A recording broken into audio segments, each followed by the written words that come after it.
We'll just go anyway, huh? Okay, welcome to our work meeting, Morgan City. I believe the date's January 27th. And we'll now get some training from Gary and Lance Lance first. Look at this Yeah. first. Not that we don't enjoy Gary's training. No, just push it as far as you can at the end, that's all. So we get appreciate that. You do that, that's 5-2, okay. Gary, you're- Yeah, Gary, you got it. 30 seconds, and go. We're okay. I don't know if I can make this last an hour, but Yeah, out. We got. got everything. Perfect. Perfect. Anything, we put a project together for our street maintenance this year. Sure you guys have all looked at it. We were able to have the project ready and go to bed really early. And we got excellent pricing on this. We got good contractors for all of it, and I'm happy with and really excited with it. I'll give you a real quick rundown. We're gonna do something that North Ogden's been doing some of. We're gonna do in the Red Rock subdivision a level course, so not a full overlay, but we'll go in and do about an inch to inch and a half asphalt to smooth all the rutting and all the settled trenches up. And then we'll do a chip seal over that this year. And that North Ogden's been doing that on some rough roads with good success. Parsons recommended it. Our Utilite salesman's been part of it and recommended it. So that'll be like a good way to fix that up and save some money. Is that the first work on that one, Lance? Yeah, they'll probably come in and they'll do that overlay probably as soon as weather permits, which the way it's You looking, haven't it could done be other- any time. Yeah. I haven't done other road work on that road before. We've Patches. done a bunch of patching over the years where those trenches settled. And we did a sidewalk project and repaired and replaced all the bad curb last year. So it's due a chip seal, but it is so rough. I hate to just do a chip seal. So we're gonna give this a try, and other places have done it with some good success. So So they just lay that over what's existing in the Yeah. chip seal. yep, a lot of times when we overlay a road, we'll do what's called a level course first, where you go in and you start out at your curb and don't lay any asphalt to where you're laying like an inch or inch and a half in the middle. And that smooths it up. So when you do your final overlay, then it smooths it up and makes the drive nicer. But really the road doesn't need an overlay. It needs something for pavement preservation, but it doesn't need a full overlay. So we're going to do this level course and then do a chip seal on top of that, and probably to save about $100,000 on overlaying the road. So we've never done this before, but like I say, other places have had success with it. So we'll Several give it, years of- give it a try and see how it works. The Mickelson Mile walking path, it desperately needs some attention. We got looking at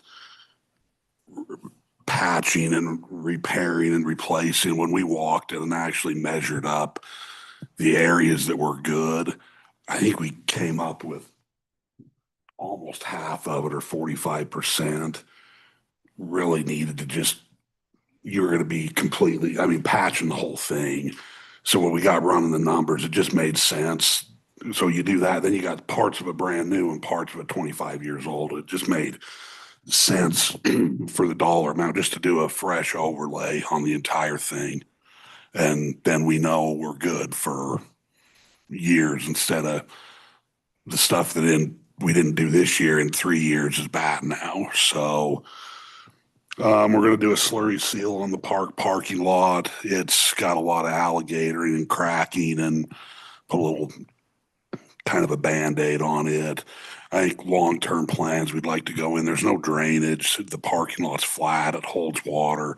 Long-term, we'd like to go in and maybe reshape the parking lot, get some drainage in it, make the water shed. But I mean, this slurry seal will buy us 5 or 6 years at least on that. Then we'll do the pavement markings on the park. We didn't get it in on this bid. I didn't think about it, but we'll restripe Commercial Street. I think we're a year away from doing a seal coat on it, but we'll do the striping and freshen it up on Commercial Street this year. So, and then whatever else comes up, I guess, down on 300 West with all the development, we've got a stretch of road that the right wheel track is falling apart. We may need to add a little bit and fix that, but that's kind of where and we're also, Chase has been a huge help with this. We've got on our GIS system, a complete inventory of all the city's signs. They say that the retro reflectivity on a street sign typically is good for anywhere from 6 to 10 years. We're at 8 and 9 years on all of ours. Most places have found that you just do a blanket sign replacement policy. You just go in and change everything in an area, because similar to the walking path, you go change one and then you got one right next to it that isn't much better. So we've worked and got a complete inventory done of our entire sign. Some rough estimates, we came up with about $30,000 to do the entire city. So we've about got a project ready to bid out with 4 sign companies to do about a third of the city this year. And then we'll do a third the next year and a third the next year. So does that include what stop sign? Street sign, speed limit. I mean, everything right down to the watch for fly ball signs in the park. We'll just do everything, all the school zone signs, the sign on the old head gate. If as you're driving through town, that'll be, well, on State Street, but it'll basically be over 3 years. We'll do every traffic sign in the city. So. And is that just to replace them, or is that to add additional, or? Oh, it's just to replace. They're like they call it the retro reflectivity of the signs, to where an old person like me with somewhat bad eyesight can still read the sign at night. Over time, that it fades and it starts getting to where you can't see it. And you could go in, there's equipment, you could go in and test every individual sign.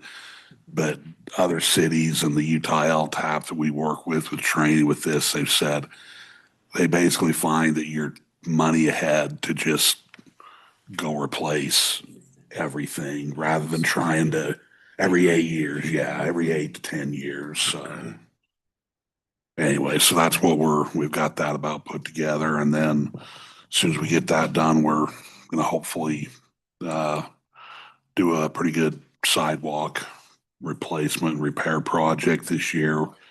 We got about 6 or 7 local contractors. We're just going to solicit bids from just local contractors for just concrete sidewalk rather than rolling it into this project. Because the thing you get with that is then I think I found that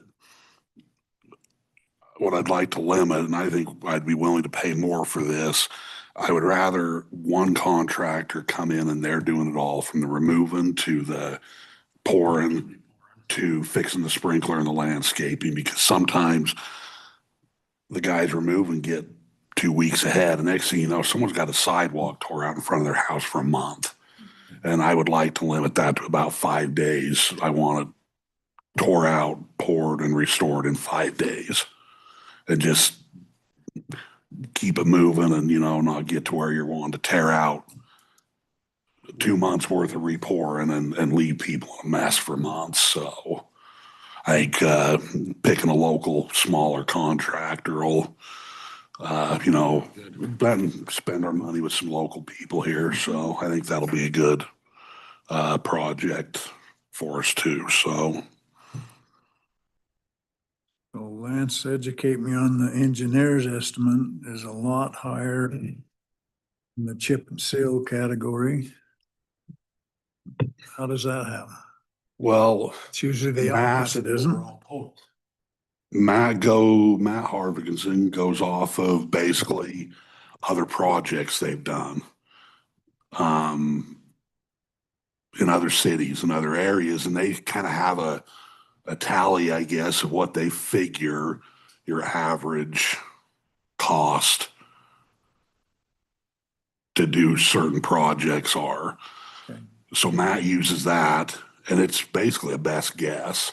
I did a similar thing, and I came out about the middle of Post and Matt's estimate. I came out about the middle when I figured this up, and so that's just a guess. This is partly why I like having these projects ready to bid the first of the year. We're the first big project like this out there, and guys are filling their schedule. And, you know, this is we've done a lot of work with Parsons. We've done a lot of work with Post, and we've had problems on all the jobs. Every one of them does. It's something I'm really proud of, that we've been able to come away from these projects with a good relationship with these contractors.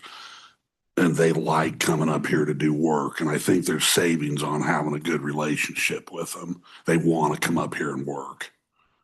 It's great. So, Thanks for that. Yeah, especially when they get their crews up and go. well, exactly.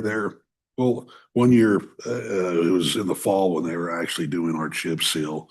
The guy with Parsons said, we're still bidding chip work right now, and we're getting it. We're bidding it double what you guys are paying, because it's late in the year. Everybody's busy, got to work Sunday to do it.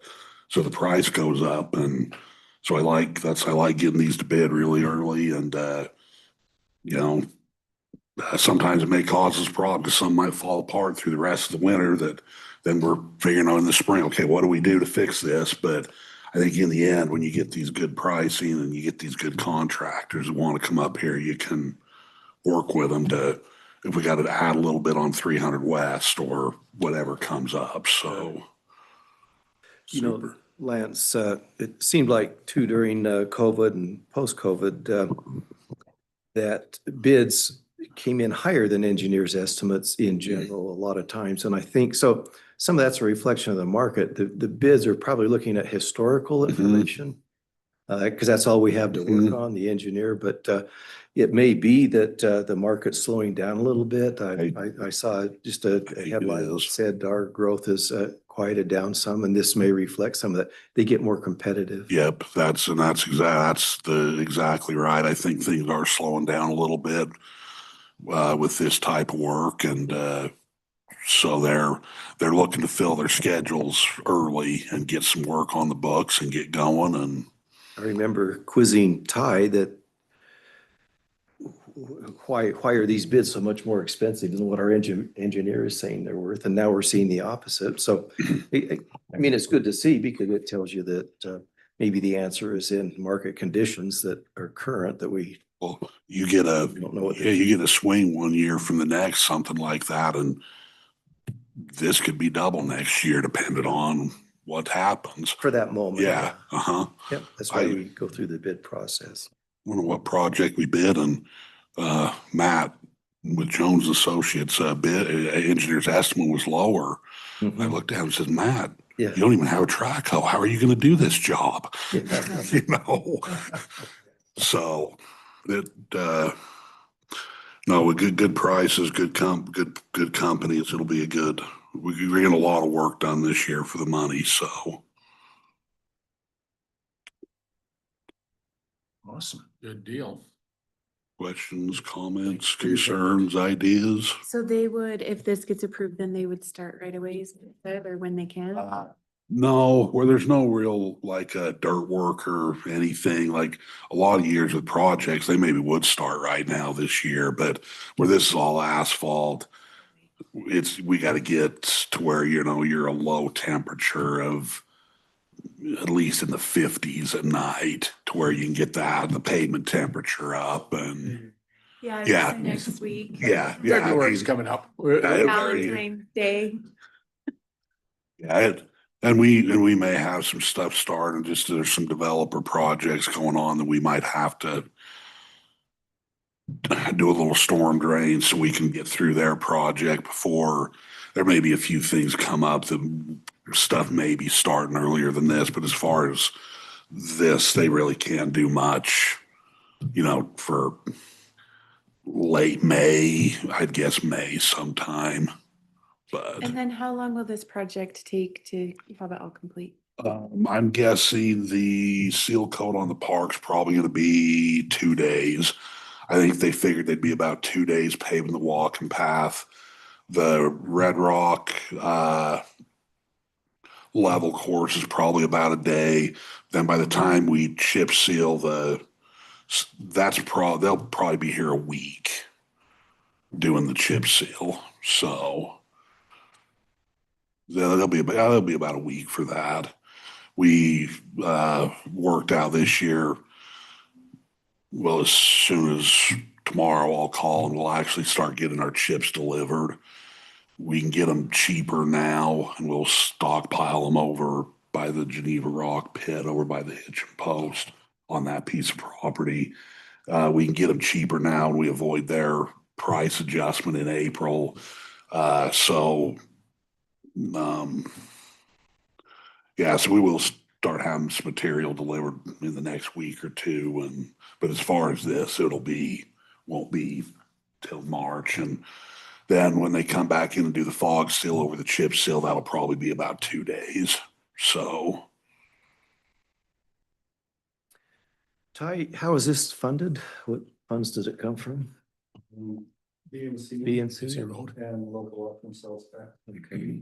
So No, nothing general then.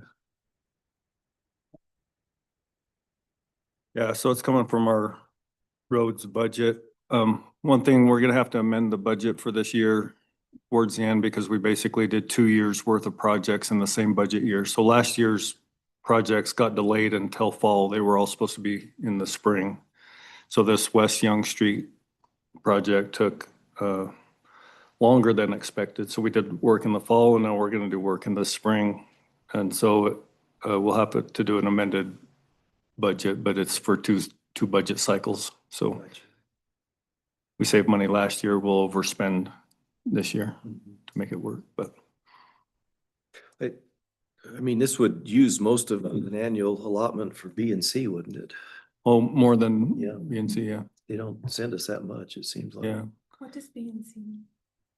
It's the classification of roads, so, like a class A is like UDOT freeway, and then it goes to B and C roads, so That's money we get from the state. the state, yeah.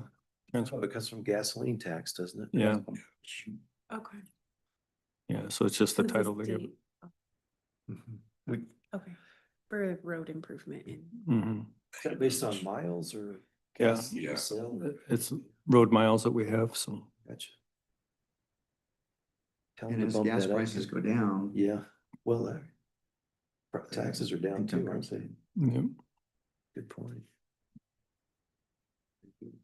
So high gas is good for one thing. Yeah. anyway. For road repair. Road, yeah, if your roads start getting really bad, just jack the price of gas.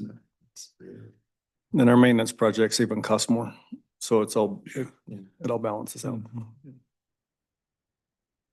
Okay, any more questions, concerns?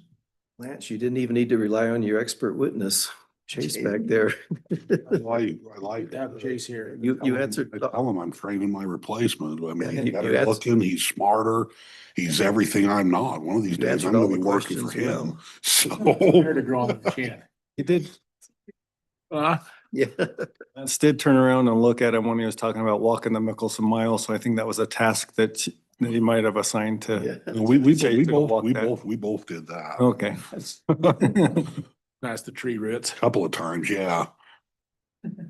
Okay, well, thank you. That was very Thanks, Lance informative. and Chase. And thank all of you. I'm coming into my 9th year here, and I was so skeptical because of the horror stories I'd heard of going to work for the government or a municipality. And I am very, very grateful for that we've had a good city council this entire time, and for Ty, because some of the stories you hear about government and going to some of these conferences and people talking about the way it is where they are, I think there's a lot of places I wouldn't have made it 9 years. So I'm glad I'm glad we've got a good group of people leading the city and helping us along with this. So Works both ways. You guys do Thank good, you. good work too. Any parting comments on this season's snow removal? well, we're definitely not going to go over budget on it. Hit budget? Well, be honest, You managed that one good.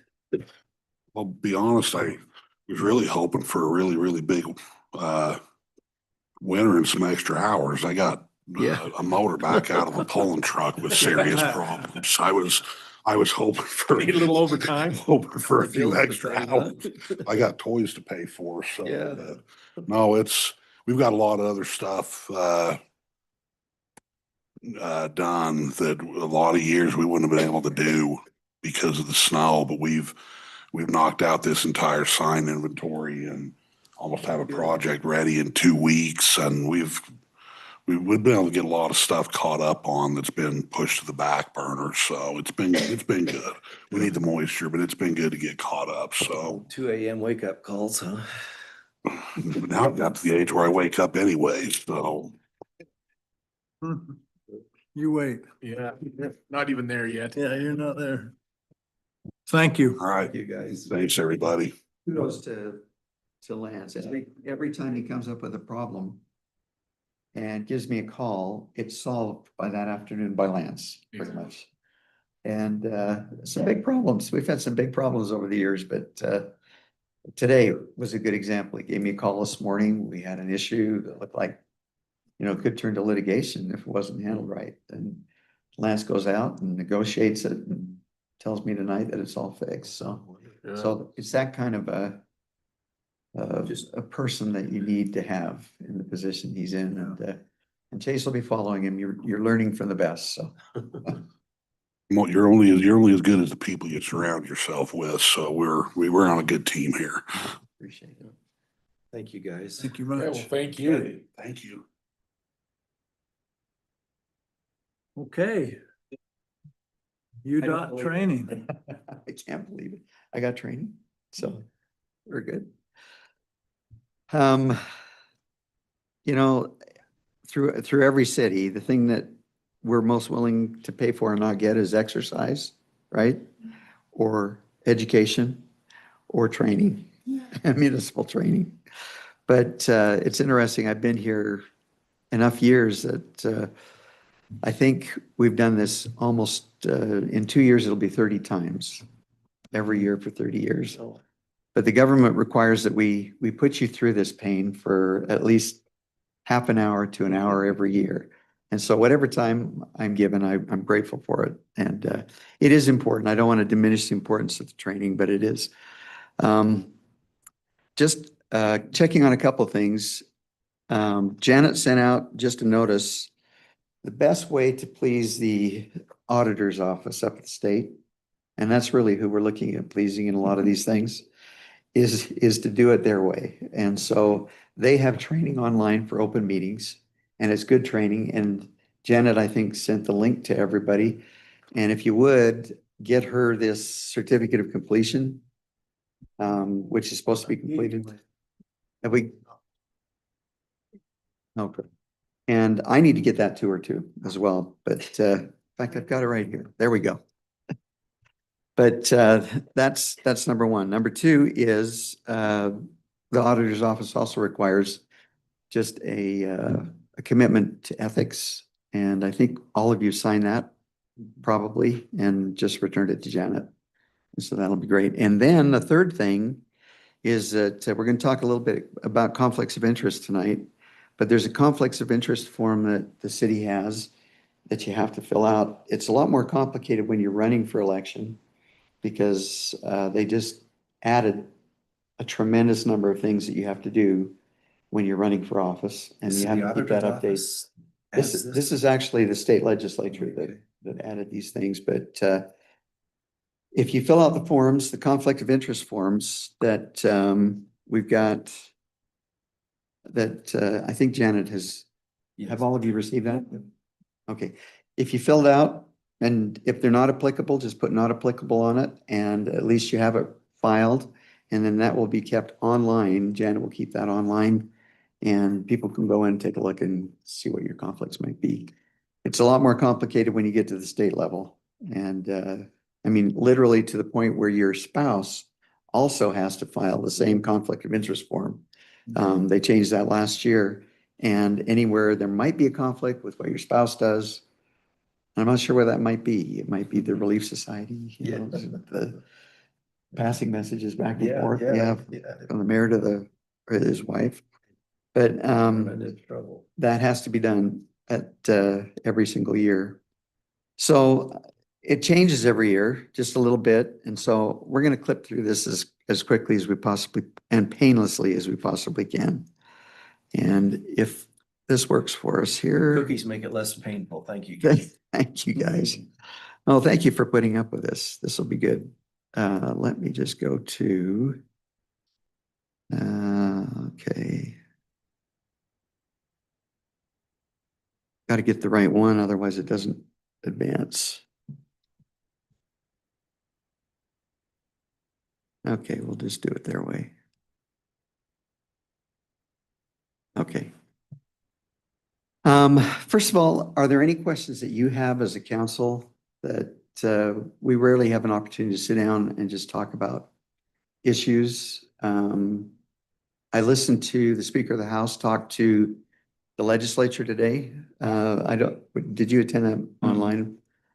So he gave an address to all municipal officials up at the Capitol. Every Monday, they have what they call an LPC meeting. And any of you can join and request a link to it.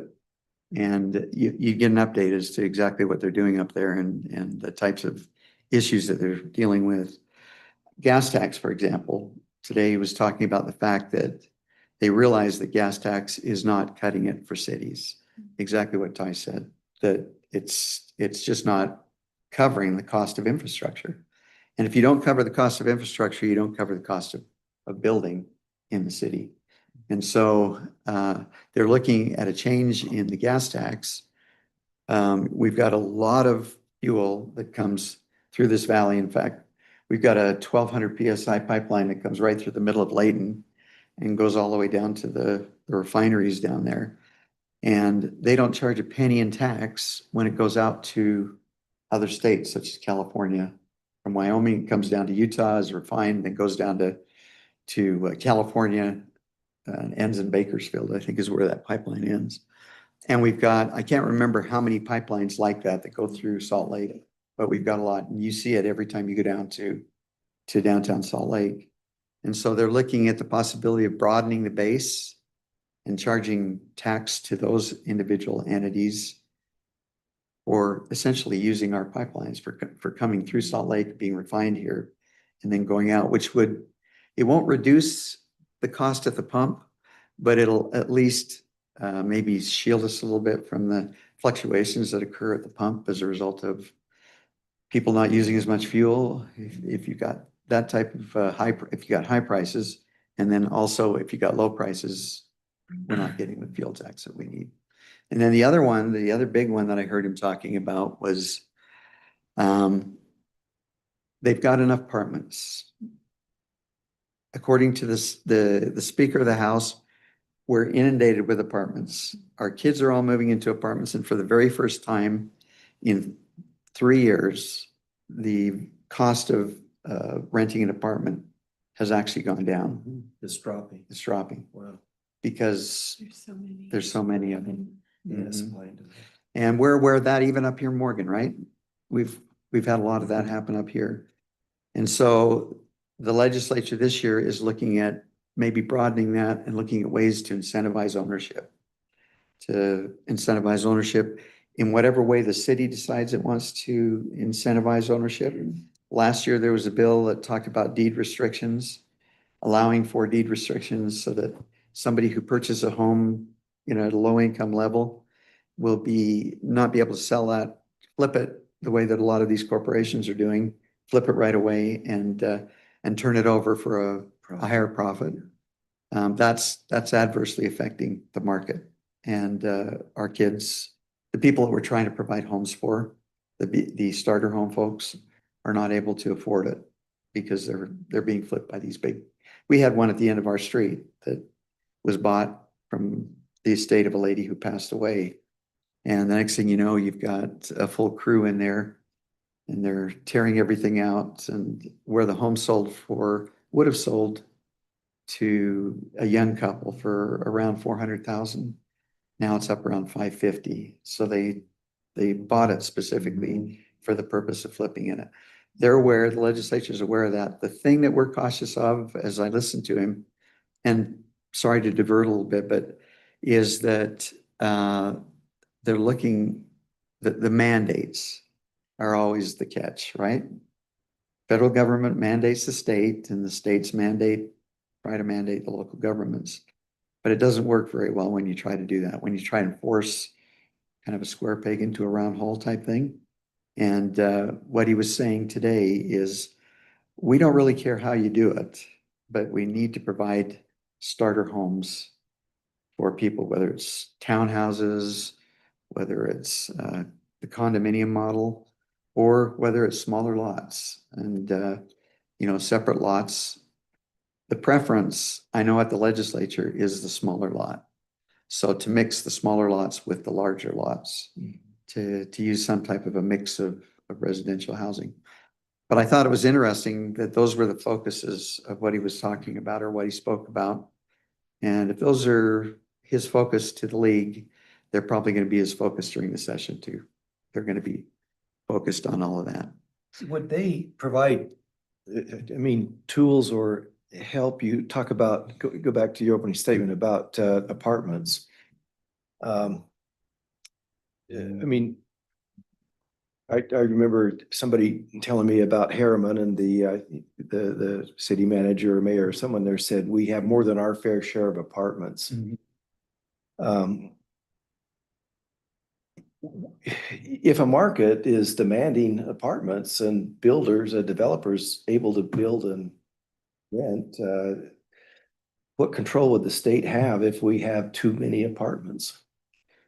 So the state, their choice is likely to mandate so that they can encourage home ownership. They would mandate zoning, example, to incentivize developers to develop small lots and to, worst case scenario was what they recommended last year, that every residential zone has to allow for 5,000-6,000 square foot lots. Now you think about that. Most of our lots are 12,000 square feet. Yeah. And so divide that in half. And if they mandated that in every residential zone, that's the way that they would overcome or that they would see their answer. So they would say that we're increasing the number of units in the ownership side. They're not going to be renting as much. That's the philosophy. That's I know. Tricky. I know. And you don't want it happening at a state level. I've seen states that have gone this way, and it is a disaster in those states. As soon as you start interfering with Congress, you can run into some trouble. Well, local government, and there are some, to be realistic, there are some jurisdictions, like I heard the mayor of one jurisdiction say that there'll never be a less than an acre lot in our city. And that was said it was a kind of a think tank that we're putting together. Smithfield? You're close. It was in northern Utah. Yes. But that type of philosophy, I think you can't have that. Right. And yeah, otherwise the state will come in and they'll start mandating if too many jurisdictions take that position. So I know Bluffdale, when I was down there, lost half of the city pretty much to Harriman because of the fact that they were insisting. A new mayor came in, didn't understand the politics, and ended up in forcing 1 acre lots, and half of Harriman de-annexed from both Bluffdale. They weren't Harriman at the time, but half of the city de-annexed. And so Sorry, is the city council meeting then? This is it. Okay. We'll be started. Okay, sorry. I'm distracted, but open meetings. Can we go move that direction? So open meetings, some of the things to remember, and I know there's all degrees of education here. Some of you've had it every year for the last, what, two bouts as council members and the mayor. Open meetings, the best things to remember about open meetings, if I can get there, is just a list of things. Keep from texting on the dais. I'm skipping the first one because you guys all know what an open meeting is. The second thing is when in a closed meeting, make sure not to let the items wander. When you're in a closed meeting, you're only allowed to talk about certain things. There's 5 subjects essentially that you can talk about. The 2 that are most common to talk about are the personnel issues, the mental, physical, or some status regarding a member of the employee or something of that nature. And the other one is real estate transactions, leasing of real property. For obvious reasons, you don't want people jumping into speculating on things that the city's doing. If we're looking at purchasing a road or property for a road, you don't want somebody coming in with an application to build in the middle of that road. And so those things can be discussed in a closed meeting. Closed meeting has to be 2/3 of you decide to go into the closed meeting, and then they have to officially go out of the closed meeting and into an open meeting in order to close the meeting period. So While we're on that subject, before moving on, it seemed like in the training it mentioned, this is one thing I maybe picked up new from previous years, but it seemed like the 2/3 required they used an example of 4 out of the 5 council, council similar to ours would take 4 out of 5. It couldn't be just a majority. Yeah. yeah, it's one more than your typical majority. So that's something to remember. It takes all but one of us to go into a closed meeting. If 2 of us said, no, we're not going to do it, and I don't know why you ever would, but if 2 did, you're not going into a closed meeting. I have rarely ever seen that in Morgan. I think maybe one time, and it was over an issue Where there was a dissent. where there was a dissenting vote Gotcha. in going into the meeting. So they couldn't get that 4th vote. But Mhm. anyway, And takes the same to get out. yeah, and you So just that- discuss it in an open meeting. is Yeah, it what begs you'd the end up question, doing. what if you couldn't get the votes to get out of the meeting? Just stay there all night. Bring some more cookies. That's it. You'd probably bring breakfast. Yeah. And lunch the next day until you, that's what they used to do with juries, is they used to Yeah, not feed them right. until they came to a final Right. decision. So, Stay there till 1 a.m. to come up with a decision. so another one is to refrain from private conversations while you're up there between each other, because everybody's always wondering what you're talking about. And certainly no texting. That was prohibited a couple of years ago. You can't text between each other. That's interesting. If all of you text between each other outside of the meeting, so it's a Saturday and the mayor wants to get in touch with all of you and gets all of you online, is that a meeting? Would that constitute a meeting? If it's social, no. If it's a business, probably so. Okay. So here's the thing to remember. You're right, Dave, exactly right. Social gatherings or chance meetings are not included in the Open Meetings Act as a meeting. So you can text in church time. Right, you can text back and forth. Yeah. And I'm sure Ty gets enough texts and actual confrontations in his ecclesiastical place of business. But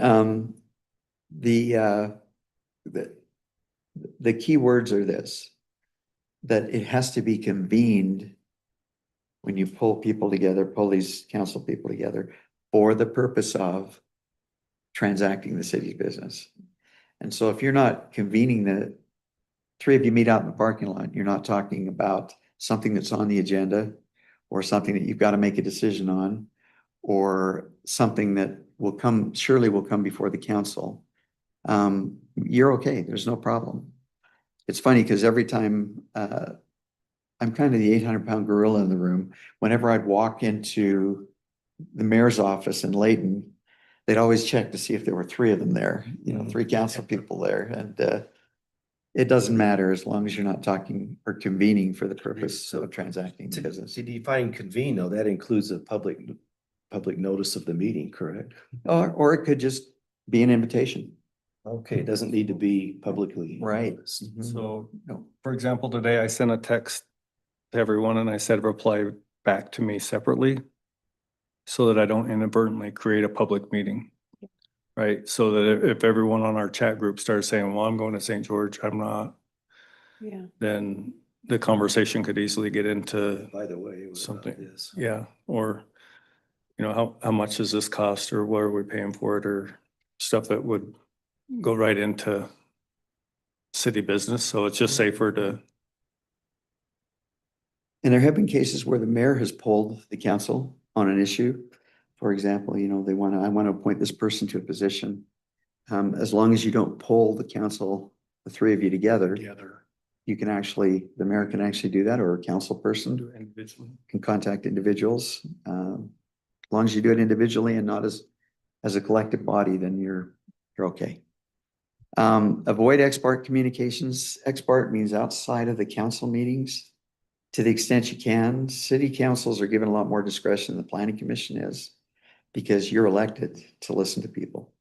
And it doesn't mean you have to answer or take a side or show a bias, but you can listen to people. My encouragement to you is avoid it if you can, and ask them to come to the meeting and express those thoughts so all the council can hear. But if you happen to hear something that the rest of the council didn't, it's appropriate for you in a meeting to say, I talked to this neighborhood, they happened to be out, we were out having a barbecue and they cornered me and this is what was said. That's appropriate. You wanna let me join the barbecue? Yeah, that's right. Invite me to- What we're having at the next barbecue was discussed, and on top of that, the subdivision to the south. Just a comment that safety lies in following your ordinance. And that's really true. You're never going to be sued and successfully sued when you're following the ordinance, when you're doing what the ordinance requires you to do. When you make a decision, one of the most important parts of that decision, although if it's an easy decision, a no-brainer, oftentimes this never happens. But if you can consolidate your reasons for voting or for making a motion in favor of something, it's a good time to do it right after you get a second and the mayor asks for a discussion. That's a good time for you to put on the record your comments so that we now have a record of the reasons that you made your decision or the reason that the person made the motion. That's very, very helpful. Now, the courts will look at the entire minutes. They'll allow me as an attorney to pull out all the things in the meeting that Jeff said. You've said, the mayor said, and I can pull all of those things out and I can put them together, but if they're consolidated is there any comment? That's the best place to put it. And always check the minutes of the meeting, because which are the official minutes of a meeting? Is it the recording or is it the written minutes that you get from Janet?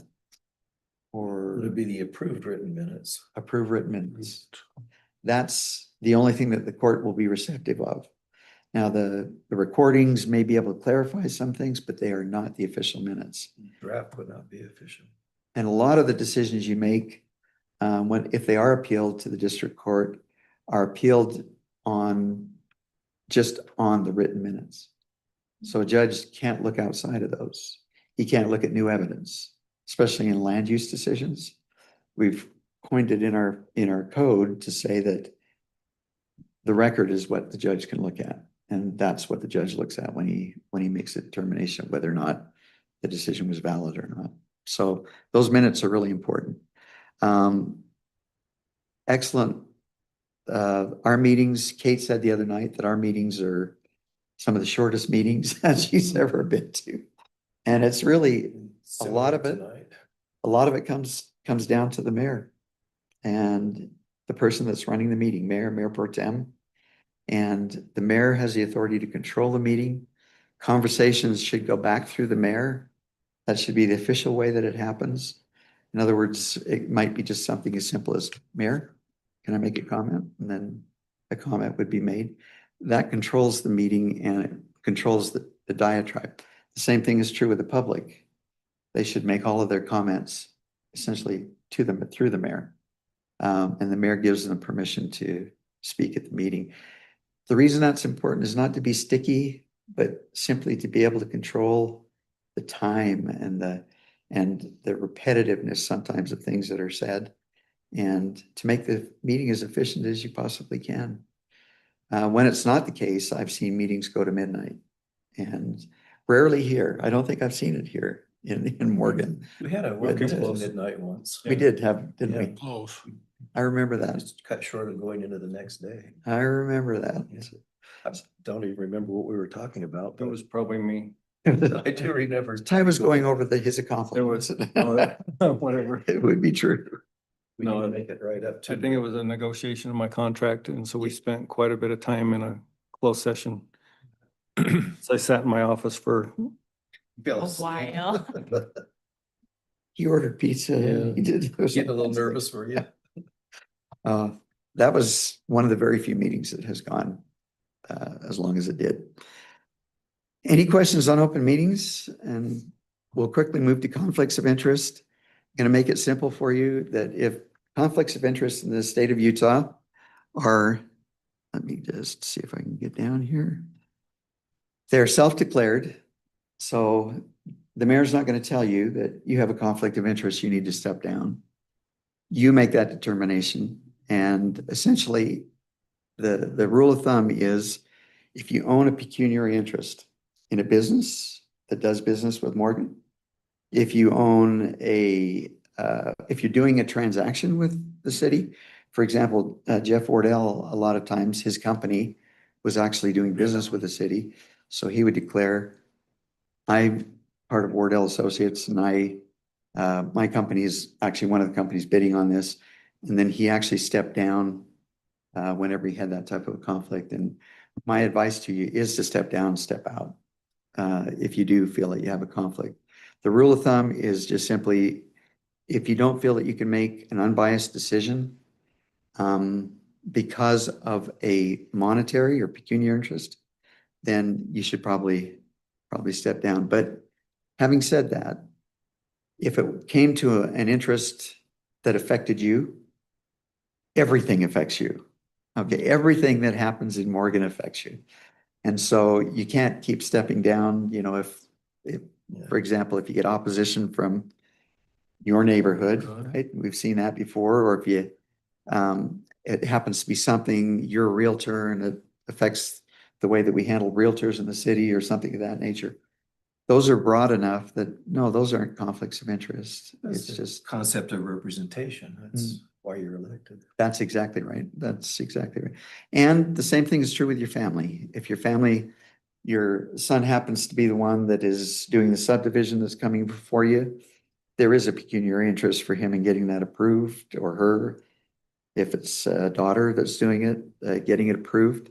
And so what you try and do is, in those situations, step down. If you, even the perception of a conflict of interest is not a good thing. And so even though you think you could make an unbiased decision on the subdivision approval, the perception that your family owns an interest in this property and in the result of your decision is going to be perceived that you have a conflict. Some of the direct issues that would get you into legal trouble and perhaps criminal trouble would be if you accept money for things.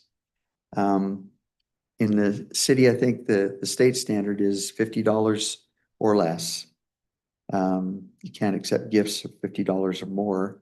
In most cities, they encourage you not to accept any gift. And I always cite the situation where we had a public works deputy director in Layton that showed cars, old cars, wherever he went.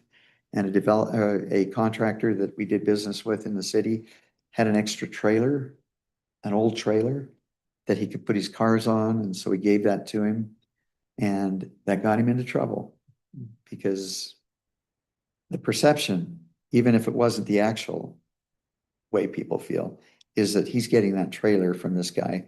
And every time he gets a bid, that's going to be a direct conflict. So it jeopardized his job and ultimately resulted in, Tell your being like a- story to Loriana. She may not have heard it about the Taggart meeting. oh, yes, yeah. Taggart lunch, that's a good one. Yeah, so Ty, you were there. You want to just tell it real quick?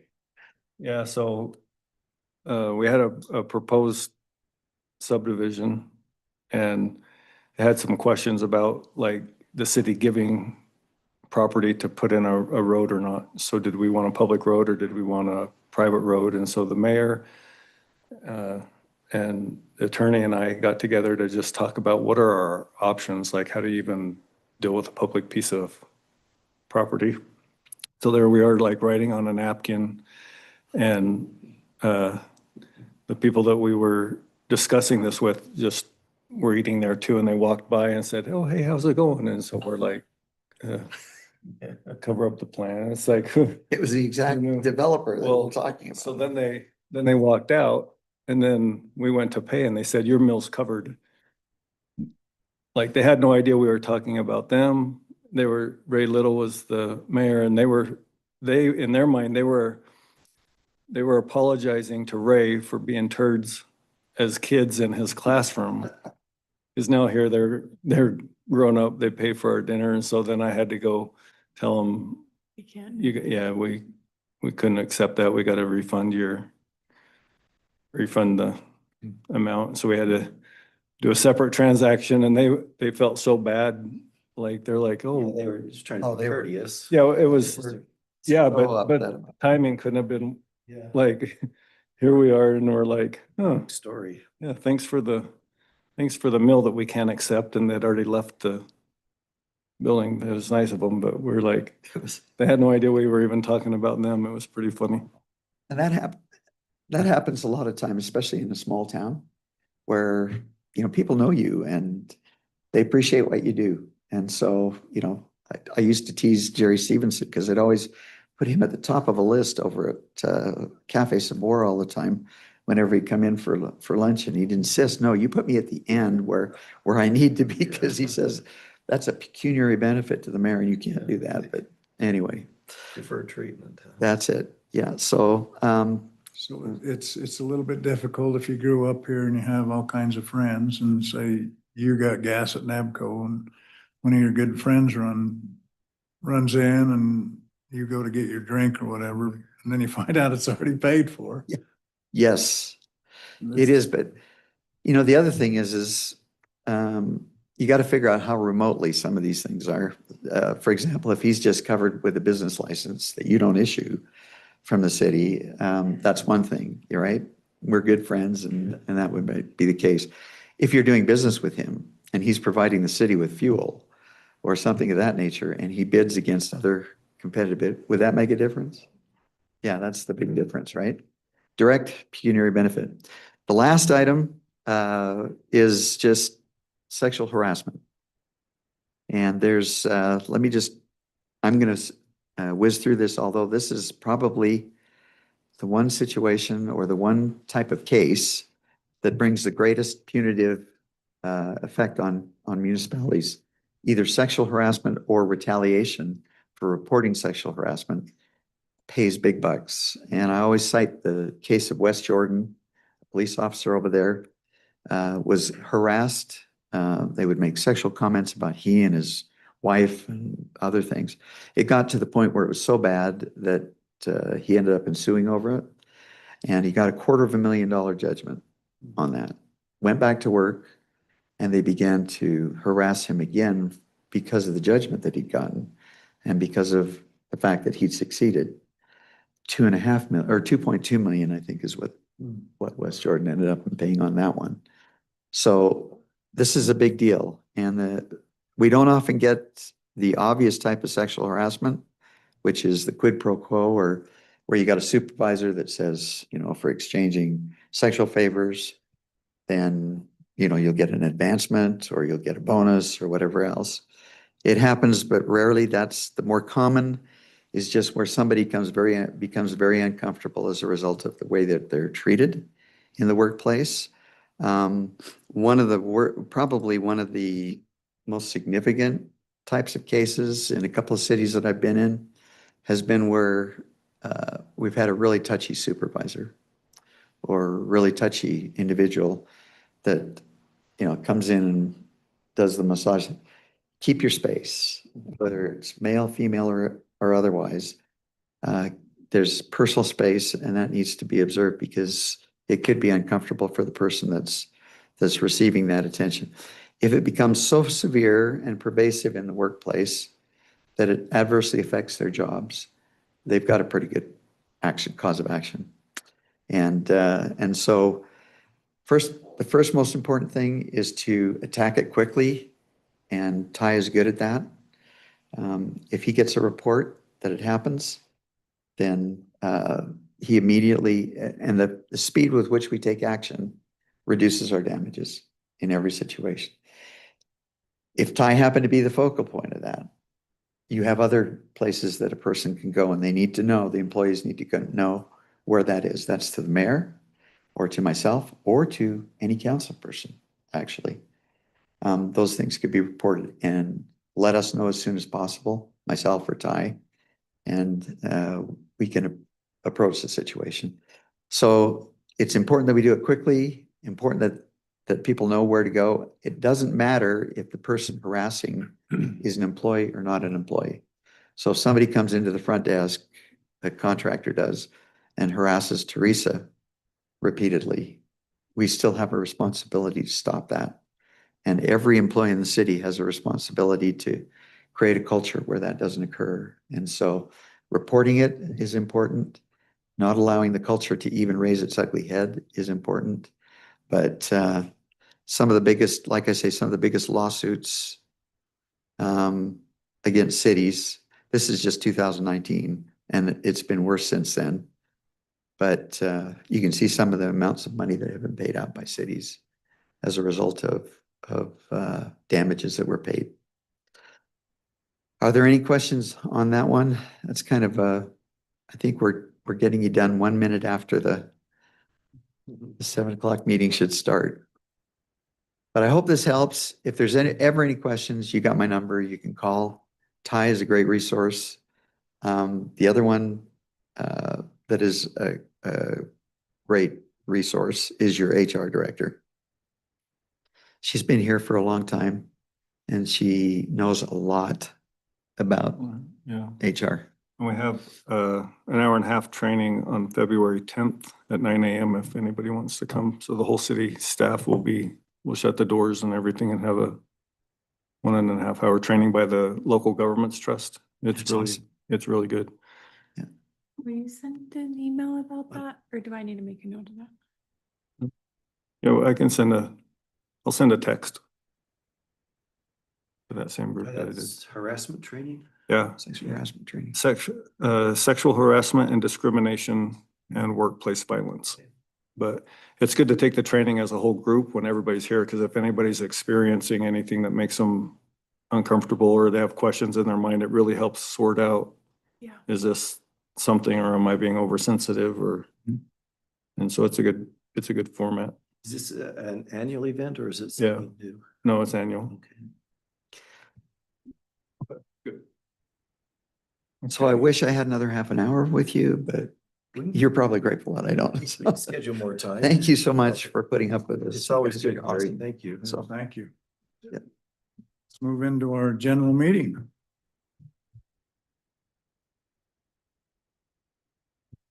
I do have just a brief sheet on conflicts of interest that I'll hand out to you. So Okay.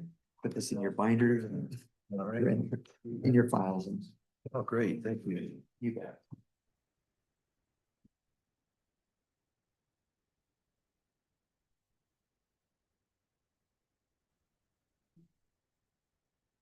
I don't know. It's too small though, but I don't have to in it. Yes. That was not on the ball. Yeah, Well, we had a bunch, yes, last 2 weeks ago. yeah, they announced it in our class. They said, we got this time and next time, and that's it. This is good. We'll get you to sworn in. How's your family, Chris? How's your family? Are they? What's your oldest? now? Was that right? Oh, yeah, you do have some great. All right, I get where that. That's great. Any grandkids yet? Two? That's what makes life worthwhile, Alex.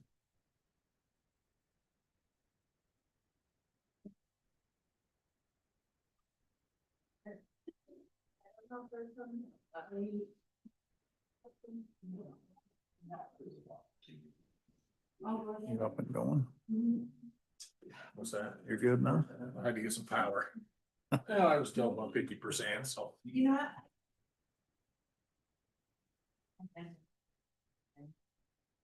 Then we can just. Near the door. Perfect. And more girls.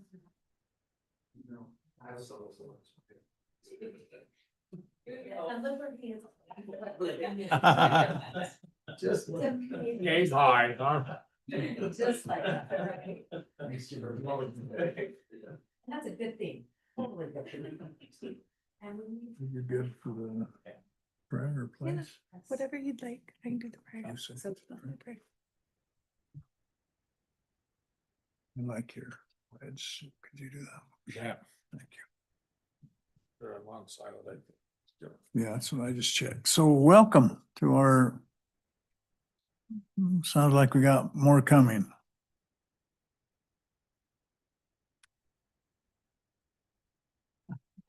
I didn't see if they're great. Man, I've got to go to get credit. We need to move that mat. We need to move that mat. That flat mat. We need to move it. Or is it- We need to move that flat mat. Is it okay? I think it's okay. Alright.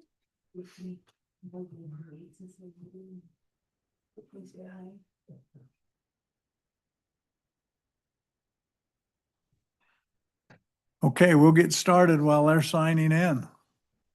Appreciate you taking your homework seriously. Well, welcome, everybody, to our Morgan City Council General Meeting. I've asked if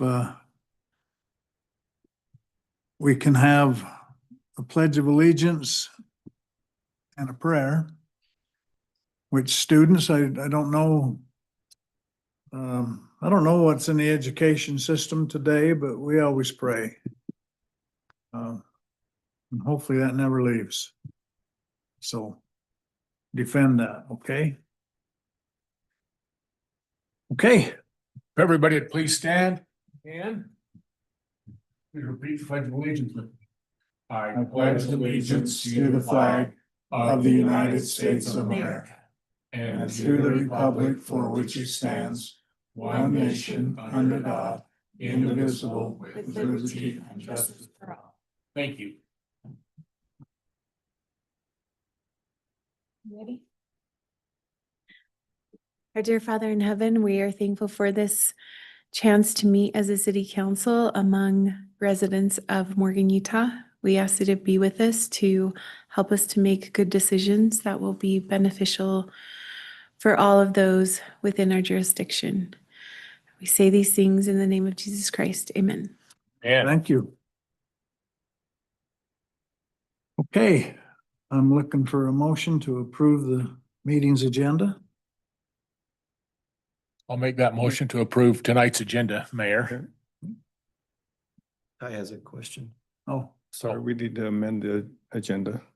yeah, We're amending it. I was gonna when it got to the consent. So we're approving, you amend the agenda now before you accept the agenda. So we'll add that item now before you approve the agenda. That makes sense? Yeah, okay, thank you. Okay, so we have one item on the minutes from January 13. They were not put on our agenda. So just keep that in mind when we get to the consent agenda, because that will be part of this agenda. So now with that change, I'll approve tonight's agenda with that change to add the minutes of the January 13th meetings. I second the motion to approve the agenda. Okay. All in favor? Aye. Any opposed? Okay, Janet, that's unanimous. So let's move on to is there any discussion on the warrants and the minutes from January 13th? Were the minutes part of our packet? Yeah, they're in the packet. They're in the packet. We just- Oh, we didn't have it Didn't on have it here. on the Yes, agenda. that's right. Okay. Well, and just so the students are aware, your names will appear on the next meeting's agenda as being in attendance. So all of your classmates that were here on February 13th, their names they are getting credit for being here on our minutes as well that are going to be here for others to come look at if they ever need to. So if you was a student like me, you have proof. You did it. You have proof that you did it. Okay, Mayor, I'd move that we approve the warrants of 110-26 to 123-26, as well as the minutes of 113-2026. I'll second that, Mayor. okay, we have a motion and a second to approve the minutes of January 13th, 2026, and the warrants of 110-26 to 123-26. All in favor? Aye. Aye. Any opposed?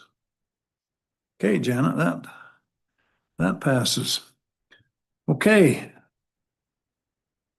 Jason Talbot.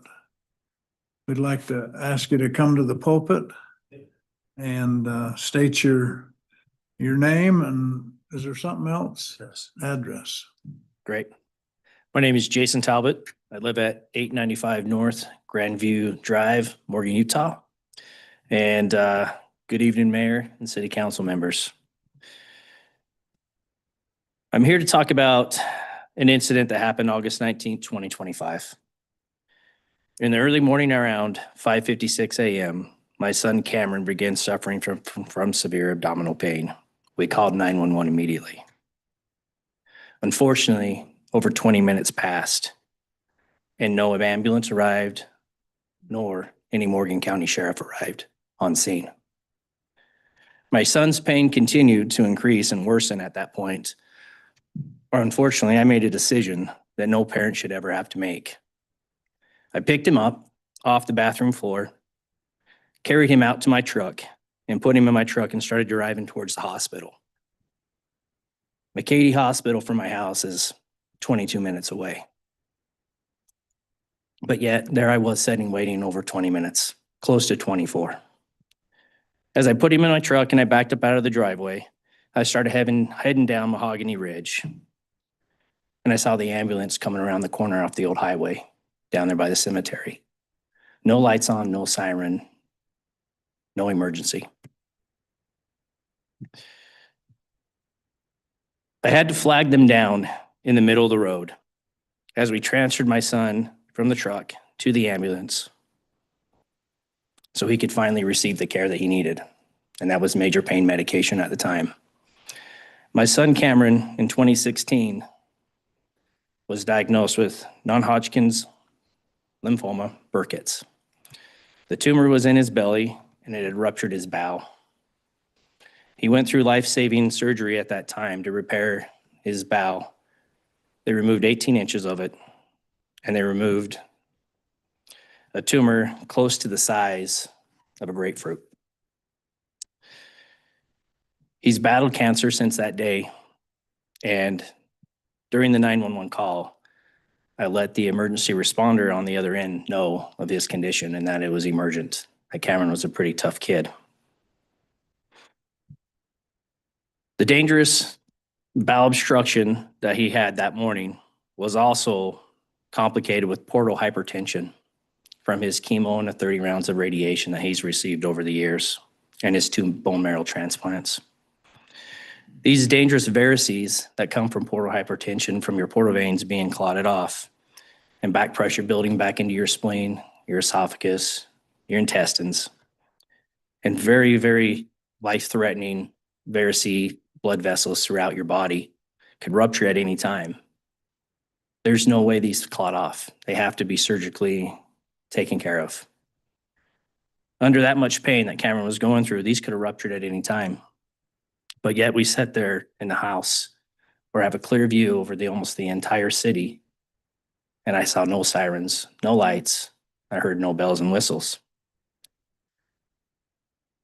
I want to be very clear that I'm not here to bash law enforcement.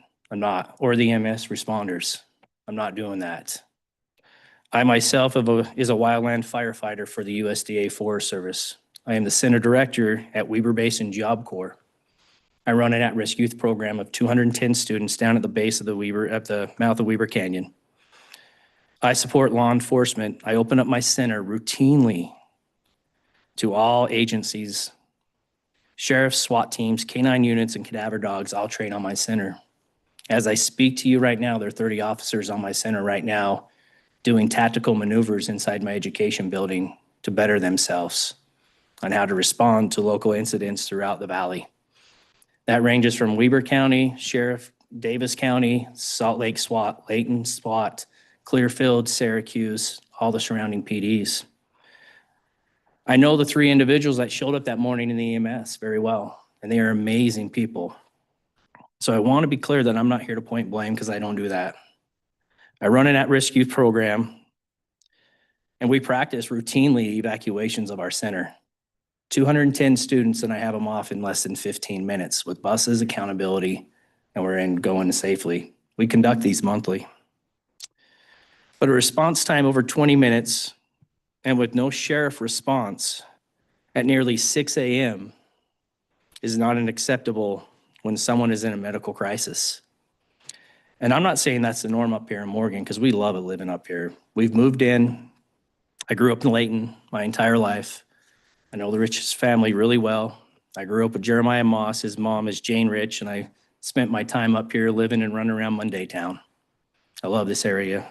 We moved up here to get out of the smog in the city, to get to a smaller town, to take away the stress in our life that we've had and experienced since 2016, and we love it up here.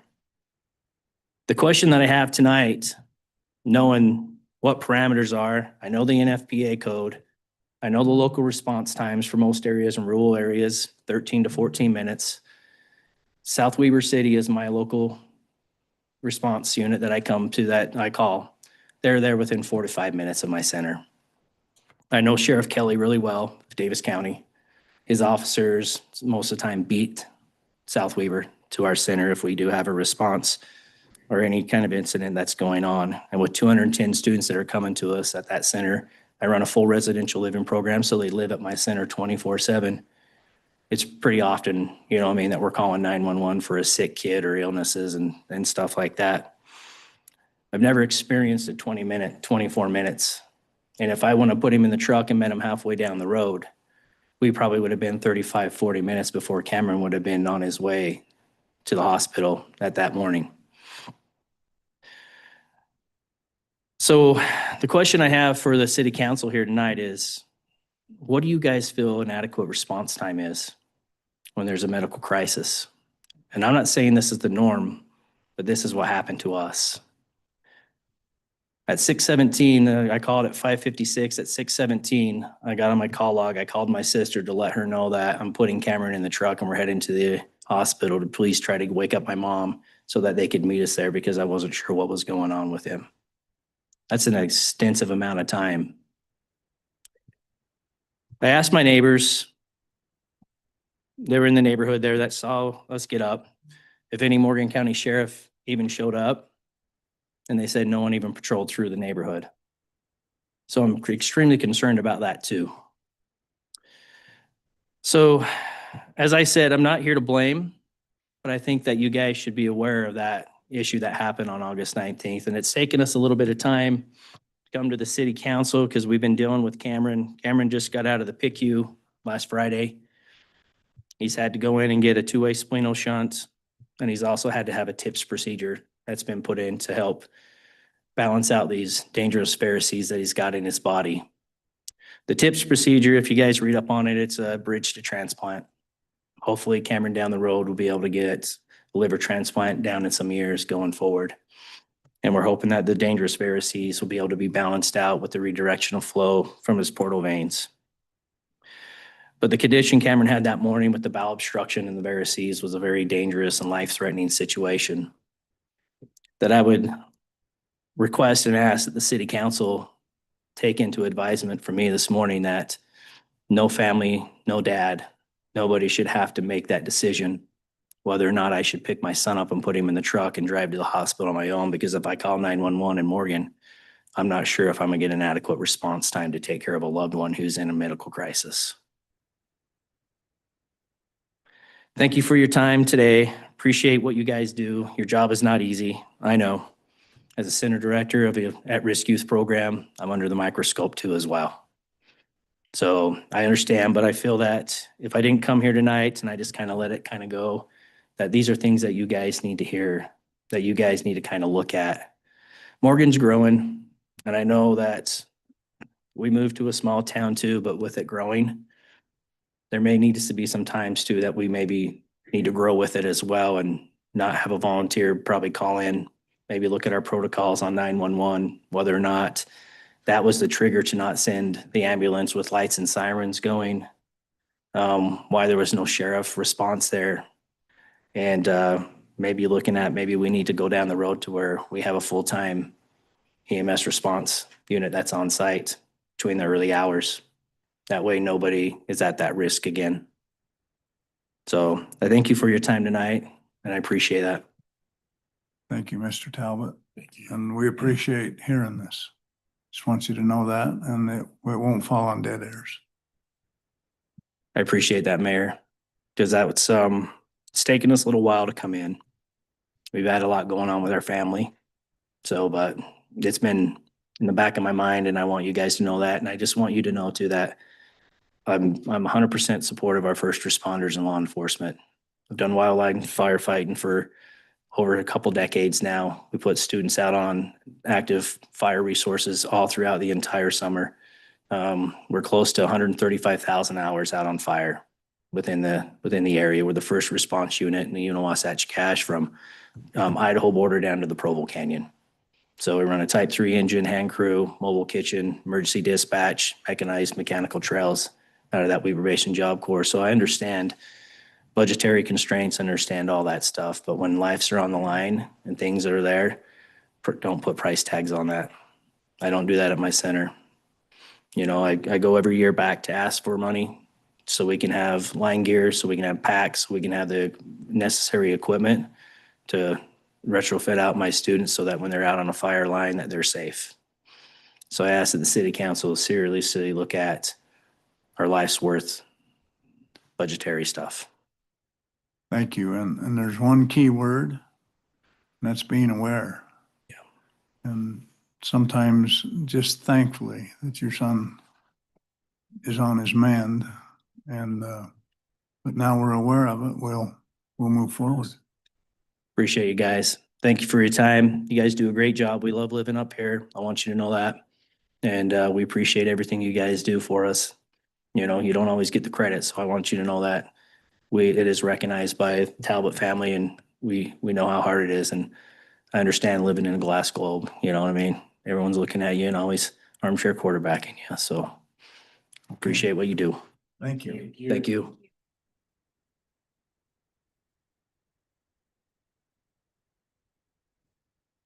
Okay.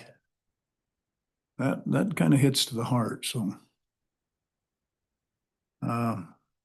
We'll move to item 4 on the active agenda.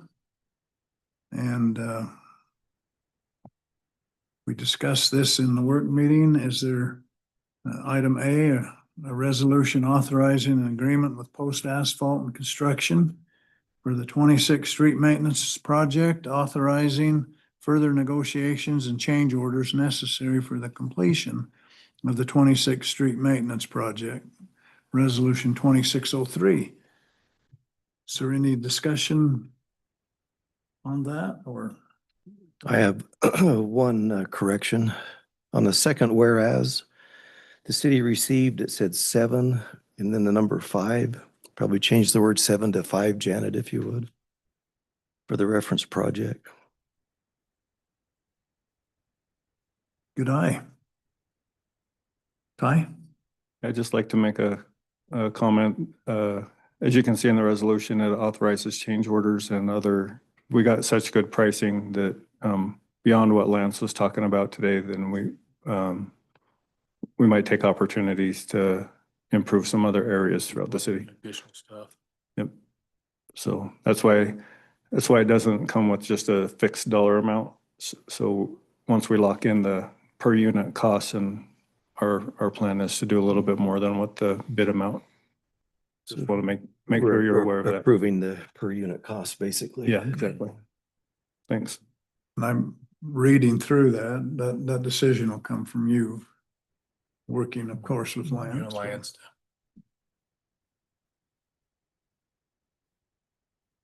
Is there any more discussion?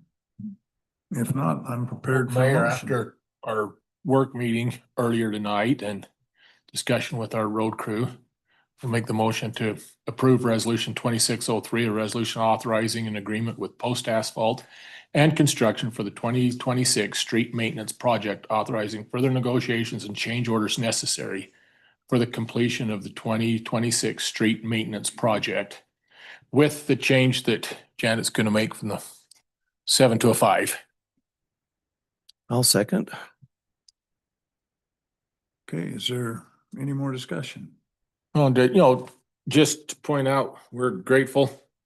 It came in under our engineering estimate this time. We've had them come in above or close to, and this came in under, which gives us the opportunity to maybe do a couple of more things that will help improve the city. So thanks to Lance and the staff for their efforts in getting this put together for us so we can get started early in 2026. Okay, then I'll call for a roll call. Dave? Aye. Laura Ann. Laura. I. Jeffrey? Aye. Okay, that's unanimous, Well, Janet. and maybe we ought to point out too, this is her first time at the city council meeting. It's my second. Oh, second. Well, she was sworn in last week. Yeah, she did get sworn in last meeting, so. It's my second one. She's sitting by a mayor that can't even remember his name. So thank you. Okay. Item B is a resolution appointing individuals to the planning commission and receiving the advice and consent of the city council. Resolution 2604. Is there any discussion? I'd have one item, Steve. It's not a big deal, but I think it would just flow better if we change the language a little bit. Right below the now therefore, item number 1, mayor's appointment of the following to the Morgan City Planning Commission. The individual's name as a member and it's written for a 4-year term. I'd suggest we say for 3 years of a 4-year term. The bullet point under next with Chris Tremeo. So the change is, I would just have it read for 3 years of a 4-year term. okay. Just add the word years.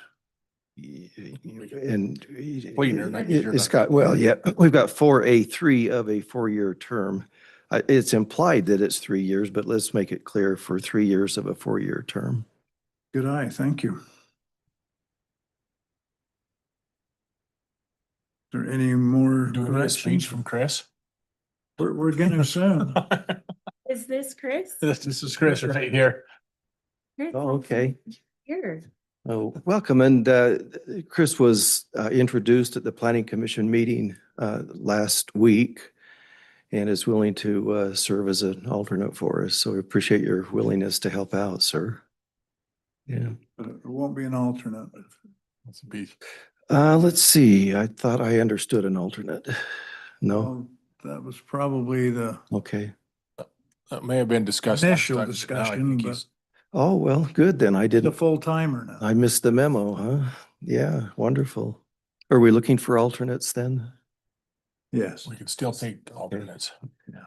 And would also mention at our last council meeting, Chris, your name was reviewed and given a favorable recommendation to proceed with the invitation. So, and you've had some experience, is that correct? Yeah. Fire department. Yeah. Jason. Well, And you'll be starting immediately on the planning commission? Yeah. Okay. No, he's a- He'll be sworn in tonight. Right, soon. Well, as soon as mayor, I'll make a motion to accept resolution 2604, a resolution appointing individuals to the planning commission and receiving the advice and consent of the city council. And appointing Chris Tremaya to be on the city with our council. wording change. With our wording change that he'll be on for the 4-year term, but 1 year's already 3 been- years. Yeah, he'll be there for 3 3 years years of to a 4-year finish out term. this term. Yep. And I'll second that. Okay, all in favor? Aye. Any opposed? Okay, Janet, that's unanimous. Are you prepared, Janet? Thank you, Chris. Okay, Chris, if you'll step right up here by the flag.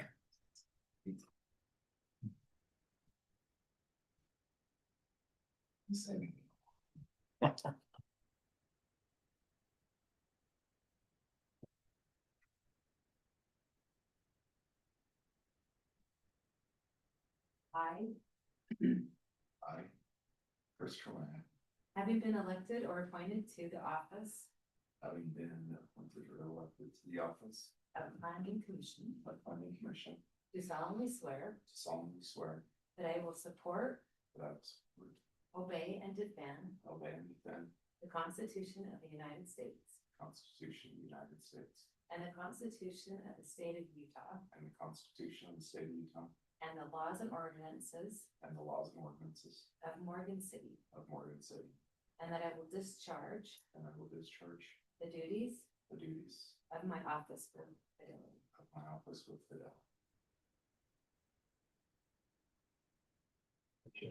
Nice. Thanks, Chris. Thank you. Thanks, Chris. Thank you, sir.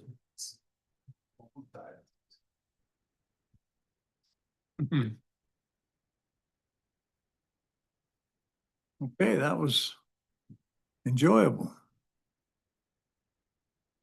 Let's move to item C. An ordinance amending Title 1.15 of the Morgan City Code by amending the monthly Morgan City secondary water fee rates for single and multi-family of the consolidated fee schedule. Ordinance 2601. And Ty? Yeah, so what this is we provide secondary water on North Morgan, on the north side of Morgan. It's, everybody knows it's culinary water, but we establish secondary water connections. So when new buildings and such go in, we turn on and off the secondary water, just like the Secondary Water Association does on this side. So we run that, and then we also bill people on a monthly basis. It's not metered, but part of this meter project where we're putting in secondary meter projects kind of brought out that we have a rate in there that we charge people that's not on our fee schedule. So what this does is it updates our fee schedule to reflect what we actually have charged or have been charging, but we couldn't figure out where that rate came from, and it's not in our fee schedule. So the idea is that we're gonna eventually study the whole thing and go through the water rate study to update our impact fees, but also just look at all of our, how much we charge on rates. But all this does is update our fee schedule to match what we're currently charging. So nobody's bill will be adjusted. Everybody that's on that rate will still pay the same. It just makes it official. I went back to the fee schedule and we just had a couple fees that we charge that aren't on the fee schedule, so we need to clean that up. And this is for the citizens paying secondary water, not in the city on the west side of the freeway where we're paying a different secondary water. And yeah, Gotcha. this is the city's on portion of secondary water on. the other side. Mhm. So Ty, why wasn't North Morgan part of the original secondary water program that the west part of the city's on? Just my understanding is just the difficulty of taking it under the freeway Getting it over there. and under the railroad tracks and then maintaining the pressure on both sides. Mhm. So, it's being developed so that, one day if we do have a secondary water pond up on the hill, then all we have to do is, take that water main right to the top of Mahogany Ridge. And it would automatically start feeding a secondary water system. All the infrastructure's in for secondary water system, Okay. but we'd have to build a reservoir and, likely pump from the river or ditch Somewhere. to fill it. But- Is the infrastructure in place for all the residents in North Morgan, even the? No, just from the newer a developments? certain point on, so they call it the SID, a Special Improvement District. From that point forward, secondary lines have been installed, but for the long-term residents. And they have a different, if no secondary is available to them, then they have a different water rate as well, so they don't, their overages don't add up as fast because they don't have an option to water A different option. their grass. So we have a mix of different water rates all through the city, so. But every new build, we require them to put in and now we're putting meters on it, so that's something else we can consider in the future. Is, will we meter the secondary water? Do we need to adopt some gallons and some Overage and gal. overages and stuff like that? So the meters are being put in now. Mhm. We didn't have to go back like they did in the west side of the city and add them, Um, right? well, we have to add them retroactively. Yeah. So they weren't metered, but we do have a project right now. We got a grant to put in, By meters. Okay. install the meters. State has mandated the water meters. Okay, Yeah, so. Everything has to have a meter on. Be done by Everything. by a certain time for secondary water has to have a meter. Yep. Okay, throughout the state. okay. But then going forward, will they be put in when the secondary is connected to a new home or something? The meter? Yeah, Okay. yeah, they'll be installed at the point of development. Yeah. Construction of it. Anyway, that was a long version to say we're just updating the fee schedule. Is there a copy of the fee schedule, I think? And Yes. Yeah, it is here. Just the, Keep scrolling Yeah. down. Yeah. See the red, changes in red. Or yellow. There's red. Both yellow and red. Okay.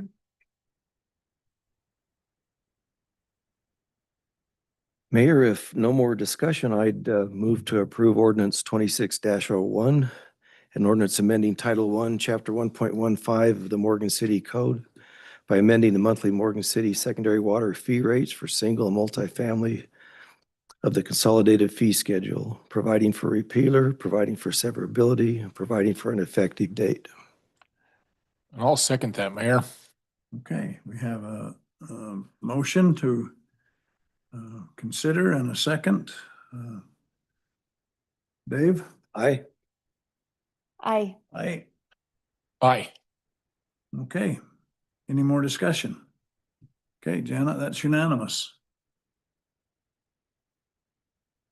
Okay, so as long as I understand you students, the next item is the city reports and the business.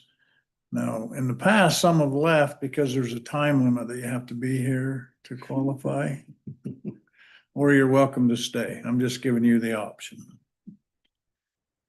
So if you want a higher grade, you can tell the instructor that, hey, we went overtime. Okay. Well, and if you need to take a picture of yourself being here, we've had them have to get selfies too, so they get credit for being here, so. Or you got two proofs. You got the minutes of this meeting tonight. Your names are on the list. if you signed in. Make sure you. Did everybody sign in? Okay. But we thank you for being here. We're hoping that you'll fill these seats sometime. Take care of this incredible city. Okay, does the council have anything that they want to report on? Well, I had a couple of different meetings in the past as we talked secondary water. We were at the Water Advisory Board, and it's good to be able to make sure we're all in line. Water is getting to be a bigger and bigger issue all the time, that the ditch companies, the secondary water, and us as a city are utilizing that to the wisest possibility. So the Water Advisory Board, we worked on the subdivision, the flag lot. Boy, what was, I can't remember, it was Paul's, but 300. yeah, and had good turnout from the ditch companies, so that went well. And then COG meeting, we were able to meet in the Council of Governments with the county and the school board, and I had representatives from the WFRC, and we've got a few of us attending some of those meetings to look at possibilities coming from the state to have with the county, as well as with us being the other municipality in the county. And we'll keep you abreast of what comes forward. And they've been great to help us with the Young Street Bridge, and they've helped get some projects pushed through the COG. So we'll keep you updated on what's going on there. You or anything else from COG? Just got everything It's always good. going forward for the new year. So Do you want to explain what COG is for the students and for the new council people? it's a council of governments. The three, like, for Morgan County, we're a unique county in that there's Morgan County with only one other taxable municipality, only one city.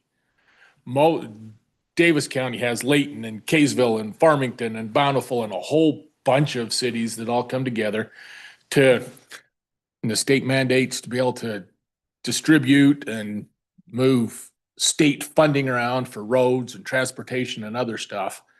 We have a pretty easy COG to work with because it's the three taxing entities in the county, to the school district, the city, and the county government. And we get together once a month in a COG meeting.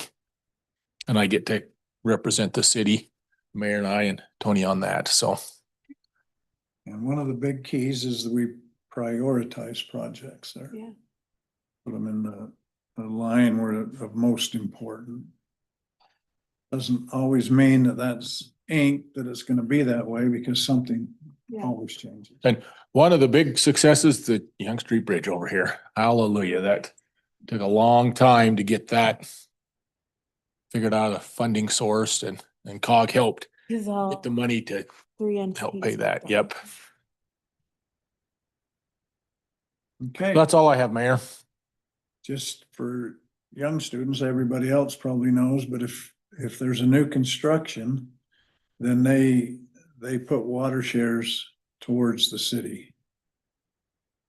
So we can help negotiate in the use of water and making sure we don't lose water. So. Okay, well, thank you, Jeffrey. Anybody else? Don't.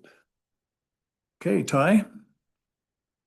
So my, just two updates is on the alleyway project, I met all the grant requirements and I got a letter back that said they accepted our final report. And so we'll get the remaining 10% back. It's about $45,000. And if you remember on that one, they front loaded, they gave us 90%, 458 before we started the project. And on the State Street grant, we hit our parameters for that as well. And we got not accepted, but approval to close out that project as far as the grants related. So there's still work on some of the area where it has to be cleaned up, but we've met the grant requirements. So we'll ask for our reimbursement. Get and that money back now. Yeah, and that one's 600,000 that we'll get back. So, And so these young ones know what that project is. It was, so we undergrounded the power lines on State Street. So you might not even notice, but they're from 7-Eleven to the 250 East We're almost a river. to the river. There used to be power lines, overhead power lines, and those are all in the ground now. So those went away. Most people won't notice until we put up decorative streetlights. So that's part of the plan, is to go back and add the other streetlights. But it's one of those things that just go unnoticed and just happens. But we did that to get the power lines out of the wind. So if we have a high wind event, then it's less likely that our power will go out in our commercial district. So it's really hard for the grocery store and the gas station and McDonald's to lose power. Yeah, What was our story yesterday morning? Yeah. It was- did That happen. was Rocky Mountain. Rocky Power Mountain Lines. delivering it to us, right? We were fine. It was a line between us and Croydon. Oh, it's that way. Huh? Yeah. So when that happens, we're fed from two different directions. And if they have a long-term outage, then we have the ability to just switch which direction we're fed from. But that usually takes as long as it takes to fix the problem sometimes. But Turn it over. they got the problem fixed, and there was just yeah, it was short. nothing we could do on a Okay. transmission line. So I have a funny story I'll tell you one day on that one. okay. Generator kicked Your on. generator turned on. Oh, you did tell me.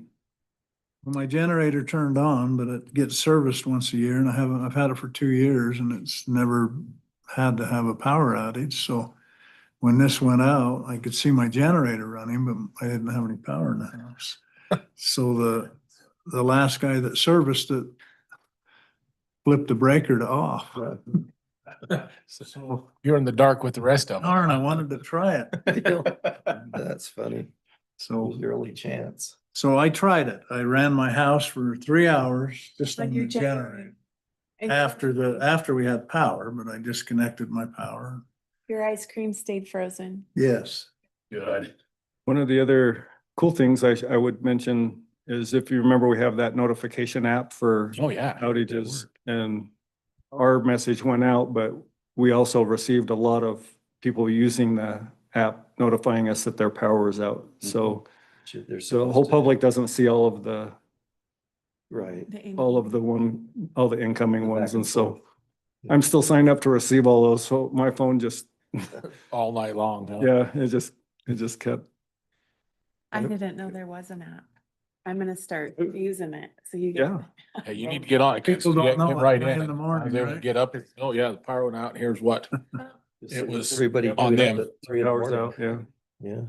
Okay, well, we appreciate everybody's attendance and thank you for your comments again. And we'll call this meeting adjourned. Take a cookie if there's one left over there, you guys. There's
ways that we walk. And do it, but we'll have to change the tax structure, so city residents. If they pay some kind of tax, federal tax. You've already paid for that. Instead of it on service.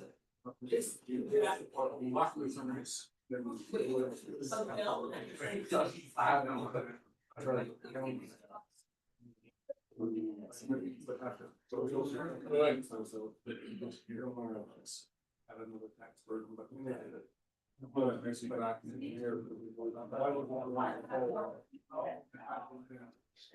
Yeah, I love that. Like, it's just like, I would just take both of them there. You guys want to be in our picture? We wanted this one.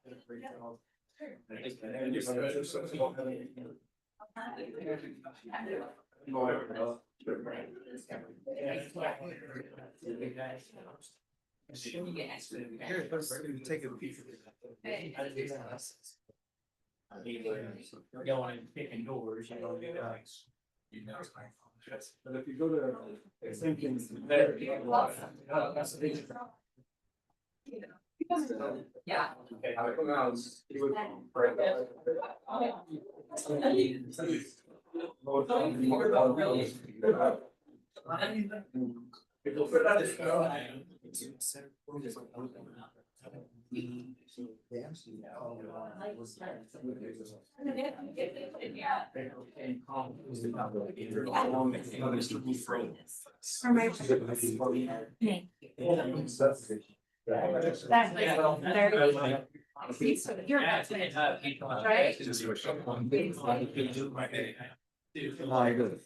Yeah, there is.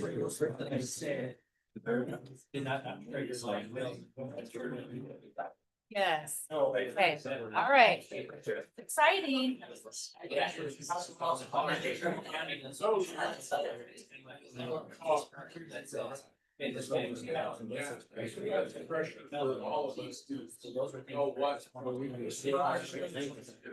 Yeah. So there's. So it's not, you know, so it's not that, otherwise.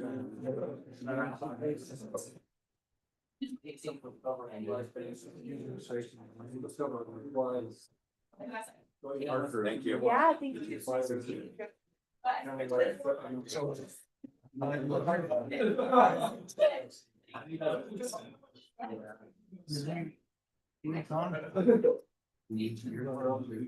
I know we're not. having some so far behind it. Well, it is now. It's just administration change. They fired on so. Right away. This is still real. Right. So we want to make sure you.